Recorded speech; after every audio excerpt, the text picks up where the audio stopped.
NATO ត្រៀមទៅជួបលោកត្រាំខណៈចំណងមិត្តភាព7-80ឆ្នាំកំពុងរង្គោះរង្គើ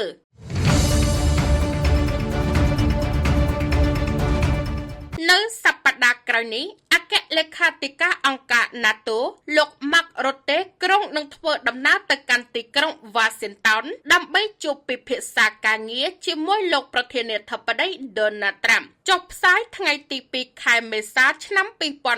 2026 Newsmax បានឲ្យដឹងថាជំនួបនេះកាត់ឡើងចំពេលដែលទំនាក់ទំនង7-80ឆ្នាំរវាងសហរដ្ឋអាមេរិកនិងសម្ព័ន្ធមិត្តអឺរ៉ុបកំពុងតែមានភាពរកាំរកូសខ្លាំងដោយសារតែការខ្វែងគំនិតគ្នាលើបញ្ហាសង្គ្រាមនៅប្រទេសអ៊ីរ៉ង់កន្លងមកបណ្ដាប្រទេសអឺរ៉ុបជាច្រើនបានបដិសេធចូលរួមជាមួយអាមេរិកនិងអ៊ីស្រាអែល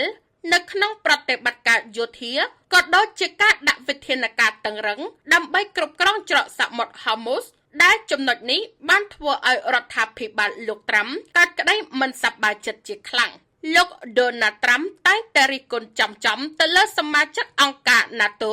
ដែលមិនព្រមបង្កើតកញ្ចប់ថវិកាការពារជាតិឲ្យបានគ្រប់គ្រាន់តាមគោលការណ៍របស់អាមេរិកទោះបីជាកន្លងមកលោកត្រាំនិងលោក Rutte ធ្លាប់មានទំនាក់ទំនងផ្ទាល់ខ្លួនល្អនិងចាត់ទុកគ្នាជាអ្នកនយោបាយដែលមានភាពជាក់ស្ដែងនិយមក៏ដោយប៉ុន្តែពេលនេះភាពតានតឹងបានកើនឡើងដល់ចំណុចកំពូលលោកត្រាំកំពុងតែដាក់សំណួរយ៉ាងធ្ងន់ធ្ងរថាតើអង្គការ NATO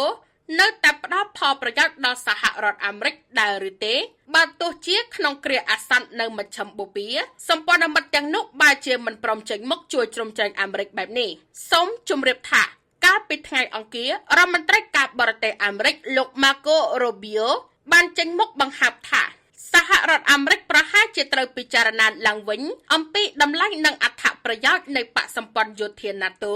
នៅពេលដែលសង្គ្រាមជាមួយអ៊ីរ៉ង់ត្រូវបានបញ្ចប់លោក Rubio បានលើកឡើងដោយមានចម្ងល់ថានៅពេលដែលអាមេរិកត្រូវការប្រើប្រាស់មូលដ្ឋានទ័ពឬសុំបើកផ្លូវលើដែនអាកាសពីប្រទេសសមាជិក NATO ផ្សេងទៀតដើម្បីធ្វើប្រតិបត្តិការយោធាបែរជាត្រូវបានគេឆ្លើយថាទេលោកបានសង្កត់ធ្ងន់ថាបើស្ថានភាពនៅតែបែបនេះតើអាមេរិកបន្តស្ថិតក្នុងបកសម្ព័ន្ធ NATO ដើម្បីអ្វីទៀតលោកចាត់ទុកថាទំនាក់ទំនងនេះហាក់ដូចជាមានផ្លូវតែមួយខ្សែពលគឺមានតែអាមេរិកដែលជួយគេប៉ុន្តែពេលដែលអាមេរិកត្រូវការជំនួយវិញបែរជាគ្មានអ្នកណាមកជួយទៅវិញ